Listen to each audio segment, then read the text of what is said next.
நீங்கள் இணைந்திருப்பது சங்கமம் வானொலி. Destiny in Jesus Christ Tamil கிறிஸ்தவ வானொலி கனேடிய மண்ணிலிருந்து ஒலிபரப்பாகிறது. மார்க் 16:15, மத்தேயு 24:14 வசனத்தின்படி இயேசு சீசர்களை நோக்கி, நீங்கள் உலகெங்கும் போய் சர்வ சிருஷ்டிக்கும் சுவிசேஷத்தை பிரசங்கியுங்கள். ராஜ்யத்தினுடைய இந்த சுவிசேஷம் பூலோகம் எங்குமுள்ள சகல யாதிகளுக்கும் சாட்சியாக பிரசங்கப்படும். அப்பொழுது முடிவு வரும் என்ற வசனத்தின்படி ஆத்துமாக்களை பரலோகத்தில் சங்கமிக்கும் வானொலி சங்கமம். சங்கமம் சங்கமம். 7ஆம் அதிகாரம்.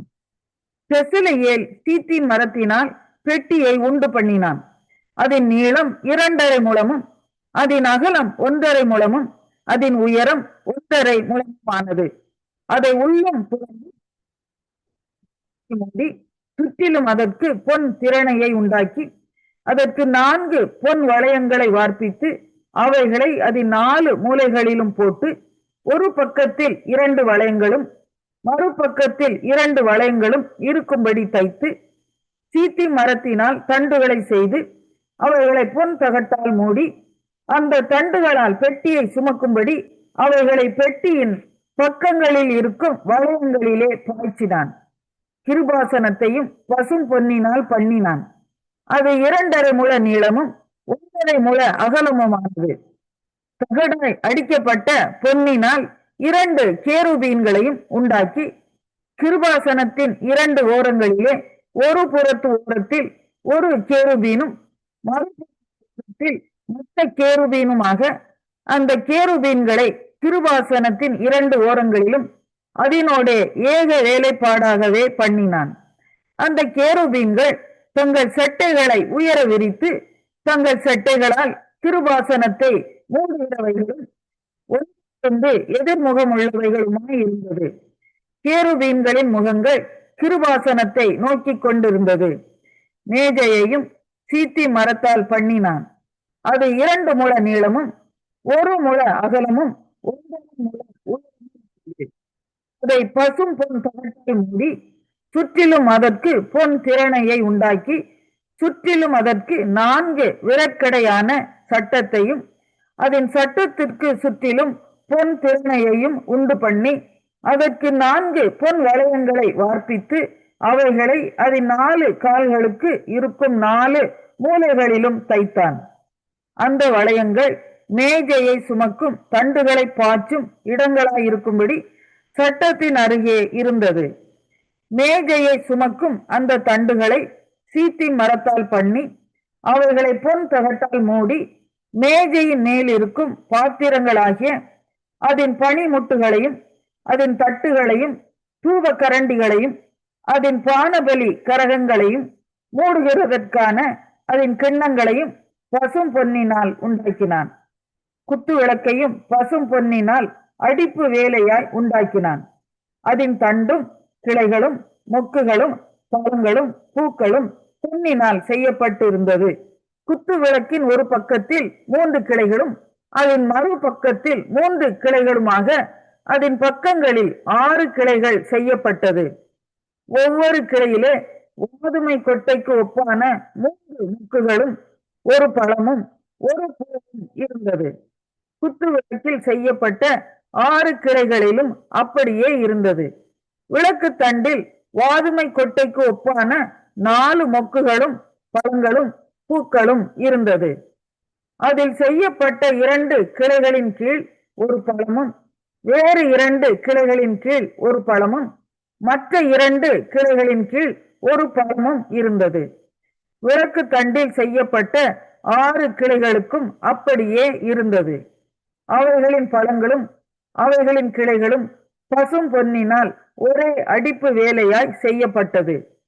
அதன் 7 அகல்களையும் அதன் கத்தரிகளையும் சாம்பல் பாத்திரங்களையும் பசும் பொன்னினால் செய்தான்.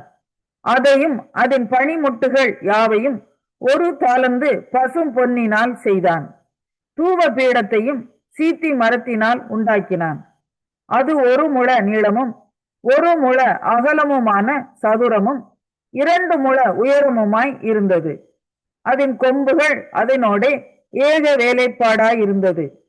அதன் மேற்புறத்தையும் அதன் சுற்றுப்புறத்தையும் அதன் கொம்புகளையும் பசும் பொன் தகட்டால் மூடி, சுற்றிலும் அதற்கு பொன் திறனையை உண்டு பண்ணி, அந்த திறனையின் கீழ் அதன் 2 பக்கங்களில் இருக்கும் 2 மூலைகளிலும் 2 பொன் வளையங்களை பண்ணி, அதை சுமக்கும் தண்டுகளை பாய்ச்சும் இடங்களாக தைத்து, சீத்தி மரத்தால் அந்த தண்டுகளை செய்து அவைகளை பொன் தகட்டால் மூடினான். பரிசுத்த அபிஷேக தைலத்தையும் சுத்தமான சுகந்தங்களின் தூப வர்க்கத்தையும் தைல 96ஆம் சங்கீதம். கர்த்தருக்கு புதுப்பாட்டை பாடுங்கள், பூமியின் குடிகளே, எல்லாரும் கர்த்தரை பாடுங்கள். கர்த்தரை பாடி அவருடைய நாமத்தை ஸ்தோத்தரித்து நாளுக்கு நாள் அவருடைய இரட்சிப்பை சுவிசேஷமாய் அறிவியுங்கள். ஜாதிகளுக்குள் அவருடைய மகிமையையும் சகல ஜனங்களுக்குள்ளும் அவருடைய அதிசயங்களையும் விவரித்து சொல்லுங்கள். கர்த்தர் பெரியவரும் மிகவும் ஸ்தோத்தரிக்கப்படத்தக்கவருமாய் இருக்கிறார். எல்லா தேவர்களிலும் பயப்படத்தக்கவர் அவரே. சகல ஜனங்களுடைய தேவர்களும் விக்கிரகங்கள் தானே. கர்த்தரோ வானங்களை உண்டாக்கினவர். மகிமையும் கனமும் அவர் சமூகத்தில் இருக்கிறது. வல்லமையும் மகத்துவமும் அவர் பரிசுத்த ஸ்தலத்தில் உள்ளது. ஜனங்களின் வம்சங்களே, கர்த்தருக்கு மகிமையையும் வல்லமையையும் செலுத்துங்கள். கர்த்தருக்கே அதை செலுத்துங்கள். கர்த்தருக்கு அவருடைய நாமத்திற்குரிய மகிமையை செலுத்தி காணிக்கைகளை கொண்டு வந்து அவருடைய பிரகாரங்களில் பிரவேசியுங்கள். பரிசுத்த அலங்காரத்துடனே கர்த்தரை தொழுது கொள்ளுங்கள். பூலோகத்தாரே, நீங்கள் யாவரும் அவருக்கு முன்பாக நடுங்குங்கள். கர்த்தர் ராஜரீகம் பண்ணுகிறார், ஆகையால் பூச்சக்கரம் அசையாதபடி உறுதிப்பட்டு இருக்கும். அவர் ஜனங்களை நிதானமாய் நியாயம் தீர்ப்பார் என்று ஜாதிகளுக்குள்ளே சொல்லுங்கள். வானங்கள் மகிழ்ந்து பூமி பூரிப்பாகி சமுத்திரமும் அதன் நிறைவும் முழங்குவதாக. நாடும் அதில் உள்ள யாவும் களி கூறுவதாக. அப்பொழுது கர்த்தருக்கு முன்பாக காட்டு விருட்சங்கள் எல்லாம் கெம்பீரிக்கும். அவர் வருகிறார், அவர் பூமியை நியாயம் தீர்க்க வருகிறார். அவர் பூலோகத்தை நீதியோடும் ஜனங்களை சத்தியத்தோடும் நியாயம் தீர்ப்பார்.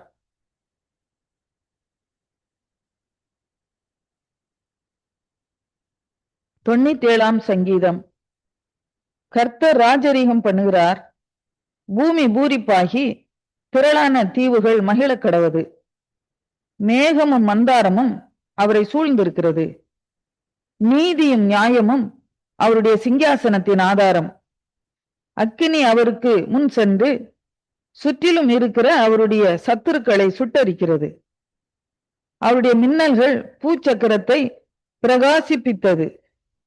பூமி அதை கண்டு அதிர்ந்தது. கர்த்தரின் பிரசன்னத்தினால் பர்வதங்கள் மெழுகு போல உருகிற்று. சர்வ பூமியினுடைய ஆண்டவரின் பிரசன்னத்தினாலேயே உருகி போயிற்று. வானங்கள் அவருடைய நீதியை வெளிப்படுத்துகிறது. சகல ஜனங்களும் அவருடைய மகிமையை காண்கிறார்கள். சொரூபங்களை வணங்கி விக்கிரகங்களை பற்றி பெருமை பாராட்டுகிற யாவரும் வெட்கப்பட்டு போவார்களாக. தேவர்களே, நீங்கள் எல்லோரும் அவரை தொழுது கொள்ளுங்கள். சீயோன் கேட்டு மகிழ்ந்தது. கர்த்தாவே, உம்முடைய நியாய தீர்ப்புகளின் நிமித்தம் யூதாவின் குமாரத்திகள் களி கூர்ந்தார்கள். கர்த்தாவே, பூமி முழுவதற்கும் நீர் உன்னதமானவர்.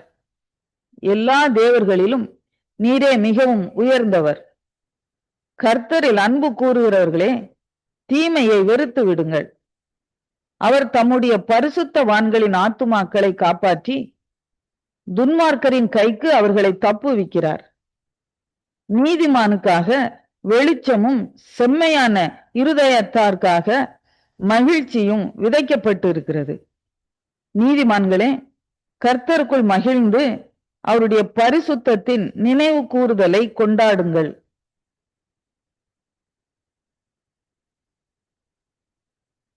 98ஆம் சங்கீதம். கர்த்தருக்கு புதுப்பாட்டை பாடுங்கள், அவர் அதிசயங்களை செய்திருக்கிறார். அவருடைய வலது கரமும் அவருடைய பரிசுத்த புயமும் ரட்சிப்பை உண்டாக்கினது. கர்த்தர் தமது ரட்சிப்பை பிரஸ்தாபமாக்கி தமது நீதியை ஜாதிகளுடைய கண்களுக்கு முன்பாக விளங்க பண்ணினார். அவர் இஸ்ரேல் குடும்பத்துக்காக தமது கிருபையையும் உண்மையையும் நினைவு கூர்ந்தார். பூமியின் எல்லைகளெல்லாம் நமது தேவனுடைய ரட்சிப்பை கண்டது. பூமியின் குடிகளே, நீங்கள் எல்லாரும் கர்த்தரை நோக்கி ஆனந்தமாய் ஆர்ப்பரியுங்கள், முழக்கமிட்டு கம்பீரமாய் பாடுங்கள். சுரமண்டலத்தால் கர்த்தரை கீர்த்தனம் பண்ணுங்கள். சுரமண்டலத்தாலும் கீத சத்தத்தாலும் அவரை கீர்த்தனம் பண்ணுங்கள்.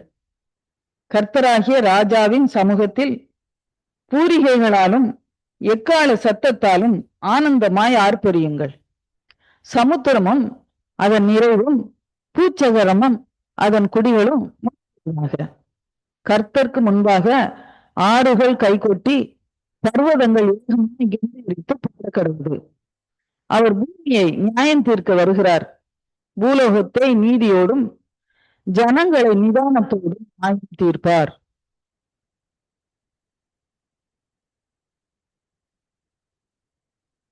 தொண்ணூத்தொன்பதாம் சங்கீதம். கர்த்தர் ராஜரீகம் பண்ணுகிறார், ஜனங்கள் தத்தளிப்பார்களாக. அவர் கேருபீன்களின் மத்தியில் வீற்றிருக்கிறார், பூமி அசைவதாக. கர்த்தர் சீயோனில் பெரியவர், அவர் எல்லா ஜனங்கள் மேலும் உயர்ந்தவர். மகத்துவமும் பயங்கரமுமான உமது நாமத்தை அவர்கள் துதிப்பார்களாக, அது பரிசுத்தம் உள்ளது. ராஜாவின் வல்லமை நீதியில் பிரியப்படுகிறது. தேவரீர் நியாயத்தை நிலைநிறுத்துகிறீர். நீர் யாக்கோபில் நியாயமும் நீதியும் செய்கிறீர். நம்முடைய தேவனாகிய கர்த்தரை உயர்த்தி அவர் பாதப்படியிலே பணியுங்கள். அவர் பரிசுத்தம் உள்ளவர். அவருடைய ஆசாரியரில் மோசேயும் ஆரோனும், அவர் நாமத்தை பற்றி கூப்பிடுகிறவர்களில் சாமுவேலும் கர்த்தரை நோக்கி கூப்பிட்டார்கள். அவர் அவர்களுக்கு மறு உத்தரவு அருளினார். மேக ஸ்தம்பத்திலிருந்து அவர்களோட பேசினார். அவர்கள் அவருடைய சாட்சி பிரமாணங்களையும் அவர் தங்களுக்கு கொடுத்த கட்டளையையும் கை கொண்டார்கள். எங்கள் தேவனாகிய கர்த்தாவே, நீர் அவர்களுக்கு உத்தரவு அருளினீர். நீர் அவர்கள் கிரியைகளின் நிமித்தம் நீதி சரி கட்டின போதிலும் அவர்களுக்கு மன்னிக்கிற தேவனாயிருந்தீர். நம்முடைய தேவனாகிய கர்த்தரை உயர்த்தி அவருடைய பரிசுத்த பர்வதத்திற்கு நேராக பணியுங்கள். நம்முடைய தேவனாகிய கர்த்தர் பரிசுத்தம் உள்ளவர்.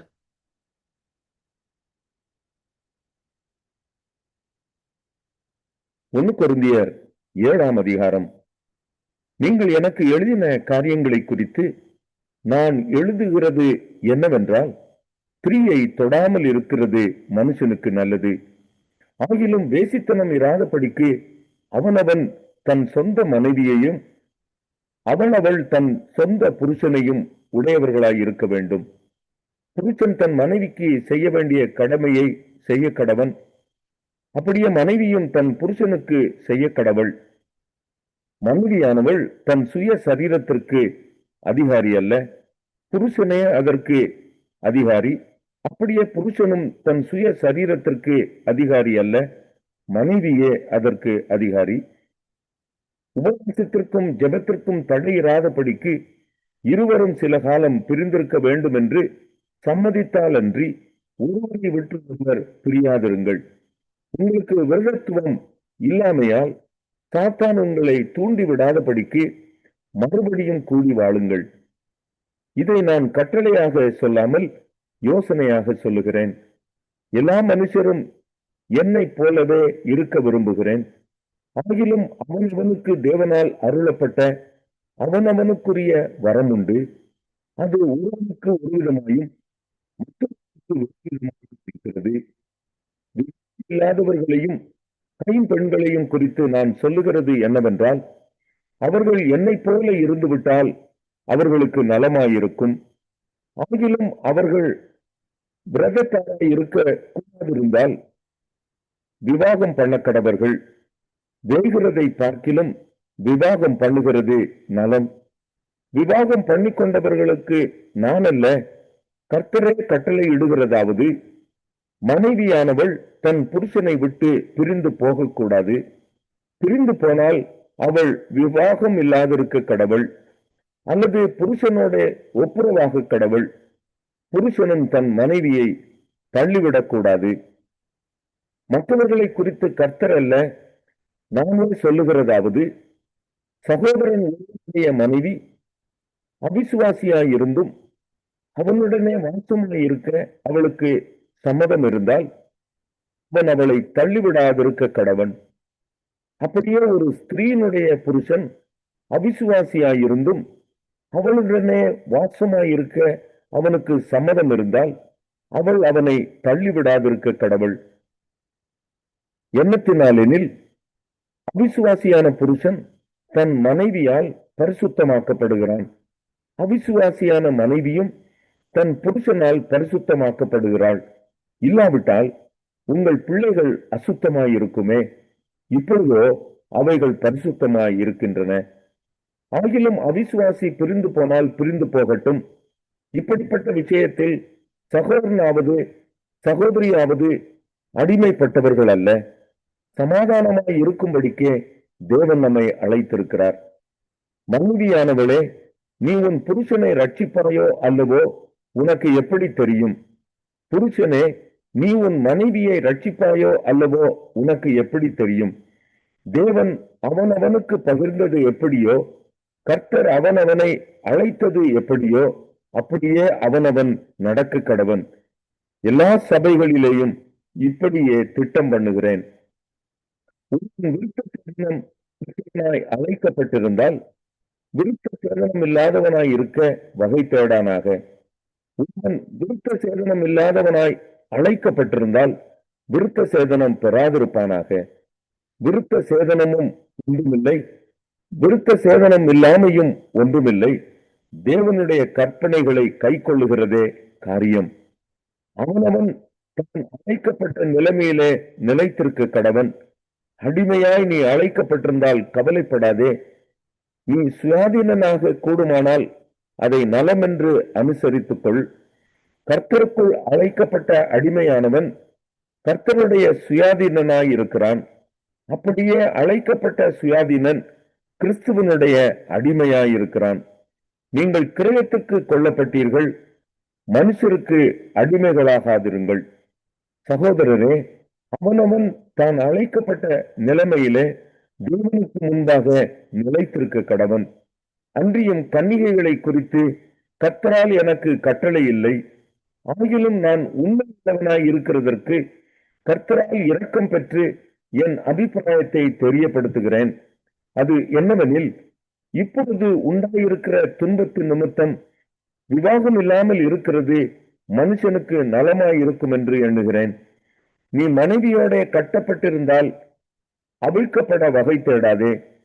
நீ மனைவி இல்லாதவனாய் இருந்தால் மனைவியை தேடாதே. நீ விவாகம் பண்ணினாலும் பாவமல்ல, கன்னிகை விவாகம் பண்ணினாலும் பாவமல்ல. ஆகிலும் அப்படிப்பட்டவர்கள் சரீரத்திலே உபத்திரவப்படுவார்கள். அதற்கு நீங்கள் தப்ப வேண்டும் என்று இருக்கிறேன். மேலும் சகோதரரே, நான் சொல்லுகிறது என்னவெனில், இனி வரும் காலம் குறுகினதானபடியால் மனைவிகள் உள்ளவர்கள் மனைவிகள் இல்லாதவர்கள் போலவும், அழுகிறவர்கள் அழாதவர்கள் போலவும், சந்தோஷப்படுகிறவர்கள்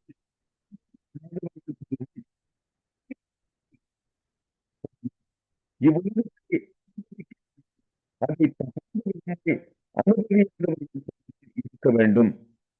இவ்வுலகத்தின் தேசம் கடந்து போகிறதே. நீங்கள் கவலையற்றவர்களாய் இருக்க விரும்புகிறேன். விவாகம் இல்லாதவன் கர்த்தருக்கு எப்படி பிரியமாய் இருக்கலாம் என்று கர்த்தருக்குரியவர்களுக்காக கவலைப்படுகிறான். விவாகம் பண்ணினவன் தன் மனைவிக்கு எப்படி பிரியமாய் இருக்கலாம் என்று உலகத்திற்குரியவைகளுக்காக கவலைப்படுகிறான். அதுபோல மனைவியானவளுக்கும் கன்னிகைக்கும் வித்தியாசம் உண்டு. விவாகம் இல்லாதவள் சரீரத்திலும் ஆத்மாவிலும் பரிசுத்தமாய் இருக்கும்படி கர்த்தருக்குரியவர்களுக்காக கவலைப்படுகிறாள். விவாகம் பண்ணினவள் தன் புருஷனுக்கு எப்படி பிரியமாய் இருக்கலாம் என்று உலகத்துக்குரியவைகளுக்காக கவலைப்படுகிறாள். இதை நான் உங்களை கண்ணியில் அகப்படுத்த வேண்டும் என்று சொல்லாமல் உங்களுக்கு தகுதியாய் இருக்கும் என்றும் நீங்கள் கவலை இல்லாமல் கர்த்தரை பற்றி கொண்டிருக்க வேண்டும் என்றும் உங்கள் சுய பிரயோஜனத்திற்காகவே சொல்லுகிறேன்.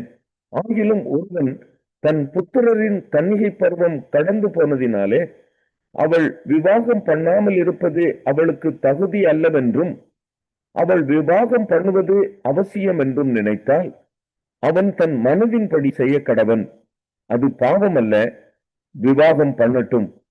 ஆயினும் அதற்கு அவசியத்தை காணாமல் தன் இருதயத்திலே உறுதியுள்ளவனாயும் சுய சித்தத்தின்படி செய்ய அதிகாரம் உள்ளவனுமாயும் இருந்து தன் புத்திரியின் கன்னிகை பருவத்தை காக்க வேண்டும் என்று தன் இருதயத்தில் தீர்மானிக்கிறவன் நன்மை செய்கிறான். இப்படி இருக்க அவளை விவாகம் பண்ணி கொடுக்கிறவனும் நன்மை செய்கிறான், கொடாமல் இருக்கிறவனும் அதிக நன்மை செய்கிறான். மனைவியானவள் தன் புருஷன் உயிரோடு இருக்கும் காலமளவும் பிரமாணத்தினால் கட்டப்பட்டிருக்கிறாள். தன் புருஷன் மரித்த பின்பு தனக்கு இஷ்டமானவனாயும் கர்த்தருக்கு உட்பட்டவனுமாயும் இருக்கிற எவனையாகிலும் விவாகம் பண்ணிக்கொள்ள விடுதலையாய் இருக்கிறாள். ஆகிலும் என்னுடைய அபிப்பிராயத்தின்படி அவள் அப்படியே இருந்துவிட்டால் பாக்கியவதியாய் இருப்பாள். என்னிடத்தில்